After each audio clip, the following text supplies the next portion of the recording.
Transition period ಅಂದರೆ ಇವಾಗ cold season, ನಾವು ಸ್ವಲ್ಪ ಜುಮು ಜುಮು ಚಳಿ ಚೆನ್ನಾಗಿತ್ತು, ಅದರಿಂದ ಇವಾಗ ಹಾಟ್ ಸೀಸನ್ಗೆ ಬರ್ತಾ ಇದ್ದೀವಿ ಅಲ್ವಾ, ಬಿಸಿಲು ಕಾಲಕ್ಕೆ ಕಾಲಿಡ್ತಾ ಇದ್ದೀವಿ. ಆ್ಯಕ್ಚುಲಿ ಮನಸ್ಸು ಅದಕ್ಕೆ ಒಪ್ಪೋದೇ ಇಲ್ಲ. ಅಂದರೆ ಒಂಥರ ಚಳಿ ಚೆನ್ನಾಗೇ ಇರುತ್ತಲ್ವಾ, ತುಂಬ ಚಳಿ ಅಂತೇನಲ್ಲ ಅಲ್ವಾ, ಒಂಥರ ಚೆನ್ನಾಗಿರುತ್ತೆ. ಬಟ್ ಈ ಬಿಸಿಲು ಕಾಲವನ್ನು ಒಪ್ಕೊಳ್ಳೋದಕ್ಕೆ ಮನಸ್ಸು ದೇಹ ಎರಡೂ ಒಪ್ತಾನೇ ಇರಲ್ಲ. ಅಡ್ಯಾಪ್ಟ್ ಮಾಡ್ಕೊಳ್ಳಿಕ್ಕೆ ಸ್ವಲ್ಪ ಸಮಯ ಹಿಡಿಯುತ್ತೆ ದೇಹಕ್ಕೆ, ಮನಸ್ಸಿಗೂ ಸ್ವಲ್ಪ ಸಮಯ ಹಿಡಿಯುತ್ತೆ, ಹಾಗೆ ದೇಹಕ್ಕೂ ಸ್ವಲ್ಪ ಸಮಯ ಹಿಡಿಯುತ್ತೆ. ಅದನ್ನೇ ಆ ಅಡ್ಯಾಪ್ಷನ್ ಪೀರಿಯಡ್ ಟೈಮ್ ಅಂತ ಹೇಳ್ತೀವಿ.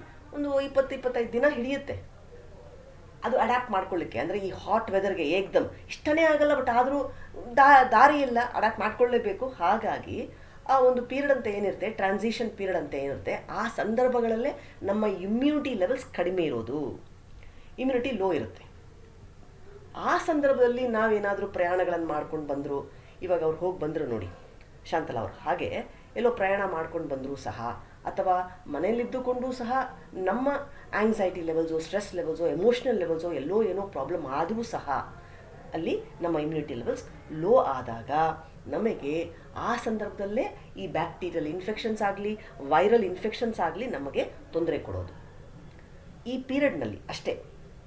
ಹಾಗಾಗಿನೇ ಪ್ರತಿ ಸಲವೂ ಇವಾಗ ಮಳೆಗಾಲ ಬಂದಾಗಲೂ ಅಷ್ಟೇ, ಇನ್ನೇನು ಶುರು ಆಗ್ತಾ ಇದೆ ಅಂದಾಗಲೂ ಸಹ ನಮಗೆ ಒಂದು ಪೀರಿಯಡ್, ಅಂದರೆ ಬಿಸಿಲು ಕಾಲದಿಂದ ಮಳೆಗಾಲಕ್ಕೆ ಎಂಟ್ರಿ ಆಗಬೇಕಾದರೂ ಸಹ ಒಂದು ಟ್ರಾನ್ಸಿಷನ್ ಪೀರಿಯಡ್ ಆಗುತ್ತೆ. ಹಾಗೆ ಪ್ರತಿ ಸಲನೂ ಅಷ್ಟೇ. ಬಟ್ ಈ ಒಂದು ಸಂದರ್ಭ ಇದೆಯಲ್ಲ, ಈ ವರ್ಷದಲ್ಲಿ ಈ ಒಂದು ಸಂದರ್ಭ ಅಂದರೆ ಕೋಲ್ಡ್ ಸೀಸನ್ ನಮ್ಮ ದೇಹಕ್ಕೆ ಮನಸ್ಸಿಗೆ ಇಷ್ಟವಾದಂತಹ ಒಂದು ಪೀರಿಯಡ್ ಆಗಿರೋದ್ರಿಂದ, ಸೀಸನ್ ಆಗಿರೋದ್ರಿಂದ ಈ ಬಿಸಿಲುಗಾಲವನ್ನು ನಾವು ಅಕ್ಸೆಪ್ಟ್ ಮಾಡ್ಕೊಳ್ಳೋದೇ ಭಾರಿ ಕಷ್ಟ. ಅಂದರೆ ಮನಸ್ಸಾಗಲಿ ದೇಹ ಆಗಲಿ, ಬಟ್ ಆದರೂ ಅಕ್ಸೆಪ್ಟ್ ಮಾಡ್ಕೊಳ್ಬೇಕು. ಆ ಅಕ್ಸೆಪ್ಟೆನ್ಸ್ಗೆ ಸ್ವಲ್ಪ ಸಮಯ ಹಿಡಿಯುತ್ತೆ, ದೇಹಕ್ಕಾಗಲಿ ಮನಸ್ಸಿಗಾಗಿ.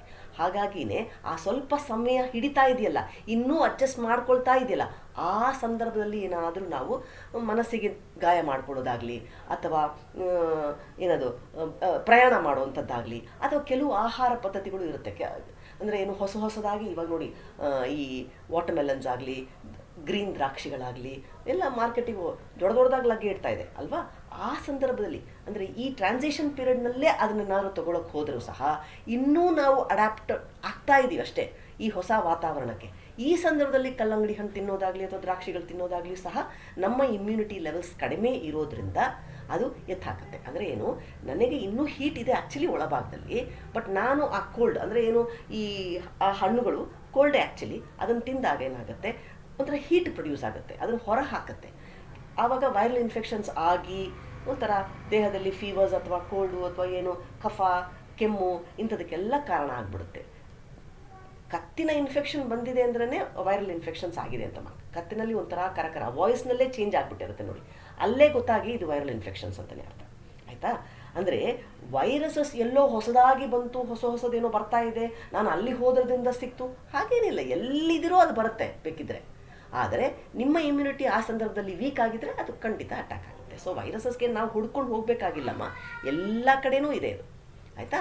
ನಾವು ನಮ್ಮ ಇಮ್ಯುನಿಟಿ ಕಡಿಮೆ ಆದಾಗ ಅದು ನಮಗೆ ಅಟ್ಯಾಕ್ ಆಗುತ್ತೆ, ಇಲ್ಲಾಂದರೆ ಅದು ಯಾವುದು ನಮ್ಮನ್ನು ಅಟ್ಯಾಕ್ ಮಾಡಲ್ಲ, ಎಲ್ಲ ಕಡೆ ಇದ್ರೂ ಸಹ ಅಷ್ಟೇ. ಆಮೇಲೆ ನಾವು ಈಗ ಇನ್ನೊಂದು ಪೀರಿಯಡ್ನಲ್ಲಿ, ಅಂದರೆ ಹೆಣ್ಣು ಮಕ್ಕಳು ಈಗ ಈ ಮೆನೋಪಾಸ್ ಪೀರಿಯಡ್ನಲ್ಲಿ ಇರ್ತಾರಲ್ಲಮ್ಮ, ಈ ಪೀರಿಯಡ್ನಲ್ಲೂ ಸಹ ಆ ಹೆಣ್ಣು ಮಕ್ಕಳಿಗೆ ಆ ಇಮ್ಯುನಿಟಿ ಲೆವೆಲ್ಸ್ ಎಲ್ಲ ತುಂಬ ಕಡಿಮೆ ಇರುತ್ತೆ. ಇಂಥ ಸಂದರ್ಭದಲ್ಲೂ ಸಹ ಏನಾದರೂ ನಾವು ಪ್ರಯಾಣ ಅಥವಾ ಈ ಆಹಾರ ಅಥವಾ ಮನಸ್ಸಿಗೆ ಆಗುವಂಥ ಗಾಯಗಳು ಏನಾದರೂ ಆಗ್ತಾ ಇದ್ದರೂ ಸಹ, ಮನಸ್ಸಿಗೆ ಡಿಸ್ಟರ್ಬೆನ್ಸಸ್ ಏನಾದರೂ ಆಗುವಂಥದ್ದಿದ್ರೂ ಸಹ ಈ ವೈರಲ್ ಇನ್ಫೆಕ್ಷನ್ಸ್ ಈ ಪೀರಿಯಡ್ನಲ್ಲಿ ಬೇಗ ಅಟ್ಯಾಕ್ ಆಗುತ್ತೆ. ವಯಸ್ಸಾದವರಲ್ಲಿ ಅದನ್ನು ತಡ್ಕೊಳ್ಳೋ ಶಕ್ತಿ ಇದೆಯಲ್ಲಮ್ಮ ತುಂಬ ಕಡಿಮೆ ಇರುತ್ತೆ. ಅಂದರೆ ಇವಾಗ ವಯಸ್ಸಾದ್ಮೇಲೆ 65, 70 ಈ ಥರ ಎಲ್ಲ ಆಗಿಬಿಟ್ಟಿದ್ರೆ ಅದನ್ನು ತಡ್ಕೊಳ್ಳೋ ಕೆಪಾಸಿಟಿ ತುಂಬ ಕಡಿಮೆ ಇರುತ್ತೆ. ಅಂಥವ್ರಿಗೇನಾದರೂ ಇಂಥ ಸಂದರ್ಭದಲ್ಲಿ ಬಂದರೆ ಪ್ರಾಬಬ್ಲಿ ಹಾಸ್ಪಿಟಲೈಸ್ ಆಗೋ ಸಾಧ್ಯತೆಗಳೇ ಹೆಚ್ಚಾಗುತ್ತೆ ಆಯ್ತಲ್ಲಮ್ಮ. ಅದೇ ಅಂದರೆ ಏನು, ಮೆಡಿಕಲ್ ಇಂಟರ್ವೆನ್ಷನ್ ಬೇಕಾಗತ್ತೆ ಅಂತ ಅಷ್ಟೇ. ಹಾಗೆ ಅದು ಏನು ದೊಡ್ಡ ಇದೇನಲ್ಲಮ್ಮ, ಪ್ರಾಬ್ಲಮ್ಸ್ ಏನಂತಲ್ಲ, ನಾವು ಅಡ್ಯಾಪ್ಟ್ ಮಾಡ್ಕೊಳ್ಳೋದು ಸ್ವಲ್ಪ ಕಷ್ಟ ಆಗ್ತಾ ಇರುತ್ತೆ ಅಷ್ಟೇ, ಬೇರೆ ಏನಿಲ್ಲ.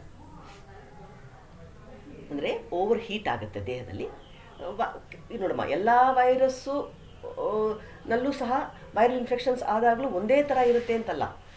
ಕಫ ಆಗದೇನೂ ಇರ್ಬೋದು, ಬರೀ ಜ್ವರ ಬರ್ತಾ ಇರುತ್ತೆ, ಆಮೇಲೆ ಕೆಲವು ದಿನ ಆದಮೇಲೆ ತಂತಾನೆ ಕಡಿಮೆ ಆಗುತ್ತೆ. ಕೆಲವೊಂದು ಸಲ ಜ್ವರನೂ ಆಗುತ್ತೆ, ಕಫಾನೂ ಆಗುತ್ತೆ, ಕೋಲ್ಡು ಆಗುತ್ತೆ ಅಲ್ವಾ, ಕೆಮ್ಮು ಬರುತ್ತೆ, ಅದು ಒಂದು ರೀತಿಯಾದ ವೈರಸಸ್ ಆಗಿರುತ್ತೆ. ಅಥವಾ ಕೆಲವೊಂದು ಸಲ ಫೀವರೇ ಇರಲ್ಲ, ಆದರೆ ಕಫ ಕೆಮ್ಮು ಮಾತ್ರ ಚೆನ್ನಾಗಿ ಜಾಸ್ತಿ ಇರುತ್ತೆ. ಸೊ ಹೀಗೆ ಡಿಫ್ರೆಂಟ್ ವೇಸ್ ಬೇರೆ ಬೇರೆದ ವೈರಸಸ್ ನಮಗೆ ಅಟ್ಯಾಕ್ ಆದಾಗ ಬೇರೆ ಬೇರೆದ ಸಿಂಪ್ಟಮ್ಸ್ ನಮ್ಮಲ್ಲಿ ಕಾಣಿಸ್ಕೊಳ್ತಾ ಇರುತ್ತೆ. ಆದರೆ ಕಫ ಜಾಸ್ತಿ ಆದಾಗ ಒಳಗಡೆಯಿಂದ ಅದನ್ನು ನಾವು ಸ್ವಲ್ಪ ಮೆಡಿಕಲ್ ಇಂಟರ್ವೆನ್ಷನ್ ಬೇಕಾಗುತ್ತೆ. ಕಫ ಆದಾಗ ಮಾತ್ರ ಬೇಕಾಗುತ್ತೆ, ಯಾಕಂದರೆ ಹಾಗೇ ಕ್ಯೂರ್ ಅಪ್ ಆಗಿಬಿಡುತ್ತೆ ಅಂದರೆ ಸ್ವಲ್ಪ ಸಮಯ ಹಿಡಿಯುತ್ತೆ. ಯಾಕಂದರೆ ಕೆಮ್ಮಿಗೆ ಟರ್ನ್ ಆಗಿಬಿಟ್ರೆ ಮತ್ತು ಹೀಟ್ ಅಲ್ಲಮ್ಮ, ಒಣ ಕೆಮ್ಮಾಗುತ್ತೆ, ಒಂಥರ ವೀಸಿಂಗ್ ಆಗ್ಬೋದು. ಇದನ್ನೆಲ್ಲ ಕಾಯ್ತಾ ಕೂತ್ಕೊಳ್ಳೋ ಬದಲು ನಾವು ಔಷಧಿಗಳನ್ನು ತೊಗೊಂಡ್ಬಿಟ್ರೆ ತುಂಬ ಉತ್ತಮ. ಬಟ್ ಯಾವುದೇ ಔಷಧಿ ಆಗಿರಲಿ ಆ ಸಂದರ್ಭಕ್ಕೆ ತೀರಾ ಬೇಕಂದಾಗ ಮಾತ್ರ ಆ್ಯಂಟಿಬಯೋಟಿಕ್ಗೆ ಹೋಗಿ, ಇಲ್ಲಾಂದರೆ ಬೇಕಾಗಲ್ಲ. ಸ್ವಲ್ಪ ಸಮಯಕ್ಕಾದರೆ ತಂತಾನೆ ನಮ್ಮ ಬಾಡಿಯ pH ಲೆವೆಲ್ ಚೇಂಜ್ ಆಗುತ್ತೆ. ನೋಡಮ್ಮ, ಈ ಸಂದರ್ಭ ನಾನು ಹೇಳಿದ್ನಲ್ಲ, ಈ ಟ್ರಾನ್ಸಿಷನ್ ಪೀರಿಯಡ್ನಲ್ಲೇ ನಮ್ಮ ಬಾಡಿಯ pH ಲೆವೆಲ್ ಅಂತ ಏನು ಹೇಳ್ತೀವಿ, ಅಂದರೆ 7.4 ಅಂತ ಹೇಳಿದ್ನಲ್ಲ, ನಮ್ಮ ಬಾಡಿಯ pH ಲೆವೆಲ್, ಬ್ಲಡ್ಡಿನ pH ಲೆವೆಲ್ 7.4 ಇರುತ್ತೆ. ಅದಕ್ಕಿಂತ ಕಡಿಮೆ ಆಗಿಬಿಟ್ರೆ ಇಟ್ ಬಿಕಮ್ಸ್ ಅಸಿಡಿಕ್ ಅಮ್ಮ. ಆ ಅಸಿಡಿಕ್ ವಾತಾವರಣದಲ್ಲಿ ಇದ್ದರೆ ನನ್ನ ದೇಹ ಆಗ ಯಾವುದೇ ಒಂದು ವೈರಸನ್ನು, ಬ್ಯಾಕ್ಟೀರಿಯಾ ಇನ್ಫೆಕ್ಷನ್ಸನ್ನು ಅದು ಸ್ವಾಗತಿಸ್ಬಿಡುತ್ತೆ. ಒಂದು ವೇಳೆ ನನ್ನ pH ಲೆವೆಲ್ 7.4 ಅಥವಾ ಅದಕ್ಕಿಂತಲೂ ಸ್ವಲ್ಪ ಜಾಸ್ತಿ ಇದ್ದರೆ ಅದು ಒಂದು ಆಲ್ಕಲೈನ್ ಬಾಡಿ ಆಗಿರುತ್ತೆ. ಹಾಗಾಗಿ ಯಾವುದೇ ವೈರಸ್ ಆಗಿರಲಿ ನಮ್ಮನ್ನು ಅಟ್ಯಾಕ್, ಅದು ಬಂದರೂ ಸಹ ನಮ್ಗೆ ಅಟ್ಯಾಕ್ ಆಗಲ್ಲ. ಅಂದರೆ ನಮ್ಮ ಇಮ್ಯುನಿಟಿ ಹೈ ಆಗಿದೆ ಅಂತ ಅರ್ಥ. We can fight. So pH level ತುಂಬ, ನಾವು ಅದನ್ನು ಟೆಸ್ಟ್ ಮಾಡಬೇಕು ಅಂತಲ್ಲ, ಹಾಗೆ ಗೊತ್ತಾಗುತ್ತೆ ಡಾಕ್ಟರ್ಸ್ಗೆ. ಆದರೆ ಬಟ್ ನೀವು ಒಂದು ವೇಳೆ ನೋಡ್ಕೊಳ್ಳೋಂಗಿದ್ರೆ your pH balance should be 7.4, ಅದನ್ನು ತಿಳ್ಕೊಂಡಿರಿ ಅಷ್ಟೇ, ಆಯ್ತಮ್ಮ. ಇಲ್ಲಾಂದರೆ ಓವರ್ ಹೀಟ್ ಆಗ್ತಾ ಇರುತ್ತೆ. pH ಕಡಿಮೆ ಆಗಿಬಿಟ್ರೆ ಬಾಡಿ ಬಿಕಮ್ಸ್ ತುಂಬ ಹೀಟ್ ಆಗಿಬಿಡುತ್ತೆ. ಹೀಟ್ ಆಗೋದ್ರಿಂದ ಈ ಪಿಂಪಲ್ಸ್ ಏನಾದರೂ ಆಗ್ತಿದ್ರೆ ಮುಖದಲ್ಲಿ ಅಥವಾ ಬೇರೆ ಬೇರೆ ಕಡೆ ಗುಳ್ಳೆಗಳ ಥರನೂ ಆಗುತ್ತೆ, ಬ್ಲಿಸ್ಟರ್ಸ್ ಆಗುತ್ತೆ. ಕೆಲವ್ರಿಗೆ ಮೌತ್ನಲ್ಲಿ ಬಾಯ್ಲ್ಸ್ ಆಗುತ್ತೆ, ಅಲ್ಲೂ ಒಂಥರ ಬಿಟ್ಕೊಳ್ಳುತ್ತೆ, ಏನದು ರಕ್ತ ಬರೋ ಥರ ಸೋರಿಕೆ ಆಗ್ತಾ ಇರುತ್ತೆ ಹಲ್ಗಳಿಂದ, ಗಮ್ಸ್ಗಳಿಂದ. ಸೊ ಇದೆಲ್ಲವೂ ಓವರ್ ಹೀಟಿನ ಸಿಂಪ್ಟಮ್ಸೇ. ತಲೆಭಾರ ಆಗೋದು, ಇದೆಲ್ಲವೂ ಅಷ್ಟೇ. ಕೈ ಕಾಲು ಒಂಥರ ಬಿಸಿ ಆಗೋದು ಎಲ್ಲವೂ ಓವರ್ ಹೀಟಿನ ಸಿಂಪ್ಟಮ್ಸೇ. ಓವರ್ ಹೀಟ್ ಅಂದರೆ ಏನು, ವೈರಲ್ ಇನ್ಫೆಕ್ಷನ್ಸ್ ಏನೋ ದೊಡ್ಡದಾಗಿ ಆಗಿದೆ, ಬಟ್ ನನಗೇನೋ ಜ್ವರ ಕಾಣಿಸ್ಕೊಳ್ತಾ ಇಲ್ಲ, ಬಟ್ ಈ ಮುಖಾಂತರ ಅದೆಲ್ಲವೂ ಹೊರ ಹೋಗ್ತಾ ಇದೆ, ಸಮಯ ಹಿಡಿಯುತ್ತೆ. ಡಿಪೆಂಡ್ಸ್ ಅಪಾನ್ ಯೋರ್ ಇಮ್ಯುನಿಟಿ, ಯಾವ ರೀತಿಯಲ್ಲಿ ನಿಮ್ಮ ಬಾಡಿನಲ್ಲಿ ಇರುವಂತಹ ಬ್ಯಾಕ್ಟೀರಿಯಾಸ್ ಫೈಟ್ ಮಾಡ್ತಾ ಇದೆ ಈ ಹೊಸ ವೈರಸಸ್ನ ಅನ್ನೋದ್ರ ಮೇಲೆ ಡಿಪೆಂಡ್ ಆಗುತ್ತೆ. 4 ದಿನ ಅಥವಾ 5 ದಿನ ಅಷ್ಟೇ, ಹೆಚ್ಚಂದರೆ ಅಷ್ಟರಲ್ಲಾಗಲೇ ಸಂಪೂರ್ಣ ಗುಣ ಆಗುತ್ತೆ. ಒಂದು 10% ಇರುತ್ತೆ, ಅದು ಸ್ವಲ್ಪ ಮಟ್ಟಿಗಿನ ಕಫ ಮತ್ತು ಕೆಮ್ಮಿಗೆ ಇನ್ನೊಂದು 2-3 ದಿನ ಹಿಡಿಯುತ್ತೆ. ಆದರೆ 10 ದಿನ ಆದ್ರೂ ಕಡಿಮೆ ಆಗ್ತಾ ಇಲ್ಲ ಅಂದರೆ ಯುವರ್ ಇಮ್ಯುನಿಟಿ ಲೆವೆಲ್ಸ್ ತುಂಬಾ ಲೋ ಇದೆ. ಬಟ್ ಆದರೂ ಸಹ ಅದು ಹೋಗುತ್ತೆ. 10 days ಇಸ್ ಆಲ್ಸೋ ನಾಟ್ ದೊಡ್ಡ ಪ್ರಶ್ನೆ ಏನಲ್ಲ, ಅದು ಸಹ ಕಡಿಮೆ ಆಗುತ್ತೆ. ಅದ ನಂತರ ನೀವು ಯಾವುದೇ ಮೆಡಿಕಲ್ ಇಂಟರ್ವೆನ್ಷನ್ ಬೇಡ ನನಗೆ, ಹಾಗೆ ಗುಣ ಆಗುತ್ತೆ ಅಂದರೆ ಸ್ವಲ್ಪ ನೀರು ಅದು ಇದು ಚೆನ್ನಾಗಿ ಕುಡಿತಾ, ಕಡಿಮೆ ಆಹಾರದಲ್ಲಿ ಇರಬೇಕು ಆ ಪೀರಿಯಡ್ನಲ್ಲಿ. ಕಡಿಮೆ ಆಹಾರದಲ್ಲಿ ಹೆವಿ ಆಹಾರ ಇಲ್ಲದೆ, ಅಂದರೆ ಹೆವಿ ಅಂದ್ರೇನು, ತುಂಬ ಜೀರ್ಣಕ್ಕೆ ಕಷ್ಟ ಆಗುವಂಥ ಯಾವ ಆಹಾರವನ್ನು ತಗೊಳ್ಕೊಳ್ದೆ ಸ್ವಲ್ಪ ಕಡಿಮೆ ಆಹಾರದಲ್ಲೇ ಇದ್ಬಿಟ್ರೆ ಅತೀ ಬೇಗ ಗುಣ ಆಗಿಬಿಡುತ್ತೆ ತನ್ನಿಂತಾನೆ. ಯಾವ ಔಷಧಿಗಳು ಇಲ್ಲದೇ ತನ್ನಿಂತಾನೆ ಗುಣ ಆಗುತ್ತೆ ಅಷ್ಟೇ. ನಾವು ಆಹಾರ ಜಾಸ್ತಿ ಕೊಟ್ಟೆ ಇನ್ನಷ್ಟು ಹಾಳು ಮಾಡಿಬಿಡ್ತೀವಿ. ಇವತ್ತು ತಿನ್ನೋಕ್ಕಾಗ್ತಿಲ್ಲ, 4-5 ದಿನ ಆಗ್ತಿದೆ, ಇನ್ನೂ ಸರಿಯಾಗಿ ತಿಂತಿಲ್ಲ, ಇನ್ನೂ ಅದು ತಿನ್ನಬೇಕು ಆವಾಗ ತಾನೇ ನಾನು ಚೆನ್ನಾಗಾಗೋದು ಅಂತ ಹೇಳಿ ನಾವು ಸ್ವಲ್ಪ ಫೋರ್ಸ್ಫುಲ್ಲಾಗಿ ಆಹಾರ ತೊಗೊಳಕ್ಕೆ ಹೋದರೂ ಸಹ ಅದು ತಪ್ಪಾಗುತ್ತೆ. ಫೋರ್ಸ್ಫುಲ್ಲಾಗಿ ಬೇಕಾಗಿಲ್ಲ, ಒಳ್ಳೆ ಆಹಾರ ಬೇಕು, ತುಂಬ ಕಡಿಮೆ ಆಹಾರ ಬೇಕು ಅಷ್ಟೇ ಆ ಸಂದರ್ಭದಲ್ಲಿ. ಯಾಕಂದರೆ ಯಾರಿಗೆ ಆಹಾರ ಕೊಡ್ತಾ ಇರ್ತೀವಿ ಅಂದರೆ ಬೇಡದೇ ಇರೋ ಬ್ಯಾಕ್ಟೀರಿಯಾಸು ಅಥವಾ ವೈರಸಸ್ ಬಂದು ಕೂತ್ಕೊಂಡಿದ್ದೀವಲ್ಲಮ್ಮ, ಅವಕ್ಕೆ ಆಹಾರ ಆಗ್ಬಿಡುತ್ತೆ. ಅವು ತಿಂದು ಇನ್ನಷ್ಟು ಶಕ್ತಿಯುತವಾಗುತ್ತವೆ. ನನ್ನ ದೇಹದಲ್ಲಿರುವ ಬ್ಯಾಕ್ಟೀರಿಯಾಸ್ಗೆ ಶಕ್ತಿ ಕೊಡಬೇಕು ಅಂದರೆ ನಾನು ಸ್ವಲ್ಪ ಆಹಾರ ಮಾತ್ರ ಕೊಡಬೇಕು ಅಷ್ಟೇ, ಆಗ ಬೇಗ ಗುಣ ಆಗ್ತೀವಿ. ಆದರೆ ನೀರು ಗಿಳು ಅದೆಲ್ಲ ಸ್ವಲ್ಪ ಜಾಸ್ತಿ ತೊಗೊಳ್ಬೇಕು ಆ ಸಂದರ್ಭದಲ್ಲಿ ಅಷ್ಟೇ.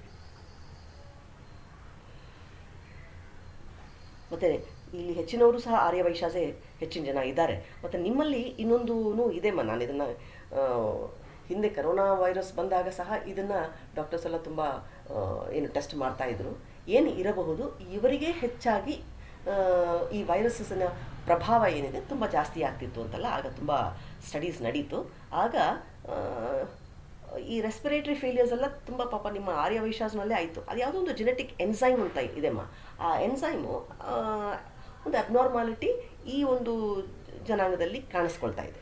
ಹಾಗಾಗಿ ಒಂದು ಬೇಗ ಅಂದರೆ ವೈರಲ್ ಇನ್ಫೆಕ್ಷನ್ಸ್ ಬೇಗ ಆಗುವ ಸಾಧ್ಯತೆಗಳು ಇರಬಹುದಮ್ಮ. ಯೋರ್ ಇಮ್ಯುನಿಟಿ ಮೇಲೆ ಡಿಪೆಂಡ್ ಆಗುತ್ತೆ. May be it's a genetic enzyme ಅಷ್ಟೇ. ಅದನ್ನು ಅವರು ಕಂಡು ಹಿಡಿದ್ರು, ಅದನ್ನು ನಾನು ನಿಮಗೆ ಎಕ್ಸ್ಪ್ಲೇನ್ ಮಾಡ್ತಾಯಿದ್ದೆ ಅಷ್ಟೇ. ಅದಕ್ಕೆಂಥದ್ದು ಹೇಳ್ತಾರೆ, ಸೂಡೋ ಕಾಲಿನೆಸ್ಟರೀಸ್ ಡಿಫಿಷಿಯನ್ಸಿ ಅಂತ ಹೇಳಿ ನಿಮ್ಮಲ್ಲಿ ಇರುತ್ತೆ ಆರ್ಯವೈಶ್ಯಾಸ್ನಲ್ಲಿ. ಆದ್ದರಿಂದ ಇವಾಗ ಡಾಕ್ಟರ್ಸ್ನಲ್ಲಿ ನಾವು ಏನಾದರೂ ಹಾಸ್ಪಿಟಲೈಸ್ ಆಗಿ ಸರ್ಜರಿ ಅಂತ ಆಗಬೇಕಾದ್ರೂ ಸಹ ಡಾಕ್ಟರ್ಸ್ ಫಸ್ಟೇ ಕೇಳ್ತಾರೆ, ನೀವು ಯಾವ ಕಮ್ಯುನಿಟಿನವರು ಅಂತ ಹೇಳಿ. ಆರ್ಯವೈಶ್ಯಾಸ್ ಅಂದರೆ ಕೆಲವೊಂದು ಮೆಡಿಸನ್ಸು ಇದರಲ್ಲಿ ಅನಿಸ್ತೇಷದಲ್ಲಿ ಕೊಡಬೇಕಾದ್ರೆ ಅವ್ರ ಎಚ್ಚರಿಕೆಯಿಂದ ಅದನ್ನು ಕೊಡೋದಿಲ್ಲ. ಕೆಲವು ಮೆಡಿಸನ್ಸ್ ಅವ್ರಿಗೆ ಬರಲ್ಲ ಅನ್ನೋ ಕಾರಣಕ್ಕಾಗಿ ಅಷ್ಟೇ. ಇನ್ನೇನಾದರೂ ಪ್ರಶ್ನೆ ಇದ್ರ ಬಗ್ಗೆ ಇದ್ರೆ ಸ್ವಲ್ಪ ಕೇಳಿಮ್ಮ, ಹಾಗೇ ಸ್ವಲ್ಪ ಮುಂದುವರಿಯುತ್ತೆ. ನಾನೇನೋ ಹೇಳಿದ್ದೀನಿ, ನಿಮಗೇನಾದರೂ ಪ್ರಶ್ನೆ ಇದ್ರೆ ಕೇಳಿಮ್ಮ ಯಾರಿಗಾದರೂ.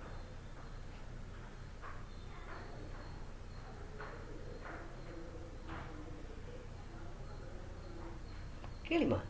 ಶೋಭಾ ಹೇಗಿದ್ದೀರಮ್ಮ ನೀವು?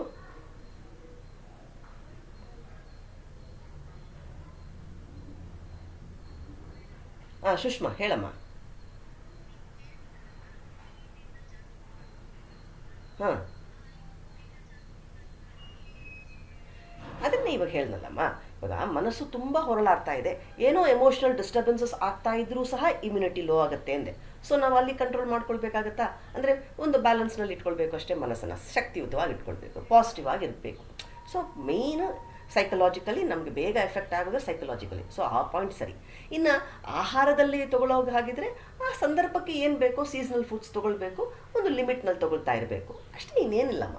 ಆಹಾರದ ಕಡೆ ಸ್ವಲ್ಪ ಅಷ್ಟು ಗಮನ ಕೊಡ್ತಾ ಇದ್ರೇ ನಾವು ಬೇಡದೇ ಇರೋ ಆಹಾರದ ಕಡೆನೇ ತುಂಬ ನಾವು ಆ ಕಡೆ ತಾನೇ ನಮ್ಮ ಮನಸ್ಸು ಹೊರಳ್ತಾ ಇರುತ್ತೆ. ಆಗಾಗ ಪರವಾಗಿಲ್ಲ, ಬಟ್ ಅತಿ ಹೆಚ್ಚಾಗಿ ಬೇಡದೇ ಇರೋ ಆಹಾರವನ್ನು ತಿನ್ನೋದ್ರಿಂದ ನಮ್ಗೆ ತೊಂದರೆ ಆಗುತ್ತೆ. ಮನೆ ಊಟ ಒಳ್ಳೆಯ ಆಹಾರ, ಹೆಚ್ಚು ತರಕಾರಿಗಳು, ಹೆಚ್ಚು ಹಣ್ಣುಗಳು, ಮನೆ ಊಟ. ಇನ್ನು ನಾವು ಯಾವ ವೆಜ್ಜೋ ನಾನ್ ವೆಜ್ಜೋ ಏನಾಗಿರ್ತೀವೋ ಅದನ್ನೇ ಸ್ವಲ್ಪ ಆಹಾರದಲ್ಲಿ ಗಮನ ಕೊಟ್ಟು ಎಷ್ಟು ಬೇಕೋ ಅಷ್ಟೇ ತೊಗೊಳ್ತಿದ್ರೆ ಸಾಕಪ್ಪ. ಹಾಗೆ ಹೇಳೋದು. ಆಹಾರ ದೇಹಕ್ಕೆ ಬೇಕು, ಮನಸ್ಸಿಗೆ ಒಳ್ಳೆಯ ಥಾಟ್ಸ್ ಬೇಕು ಅಷ್ಟೇ ಅಲ್ವಾ? ಅದರಿಂದ ನಮ್ಮ ಇಮ್ಯುನಿಟಿ ಜಾಸ್ತಿ ಆಗುತ್ತೆ. ಇಮ್ಯುನಿಟಿಗೆ ಇಷ್ಟೇ ಬೇಕಾಗಿರೋದು, ಬೇರೆ ಎಲ್ಲ ಏನು ಬೇಕಾಗಿಲ್ಲ. ತುಂಬ ಎಲ್ಲ ಆಲೋಚನೆ ಮಾಡಬೇಕಾಗಿಲ್ಲ ಅಷ್ಟೇ.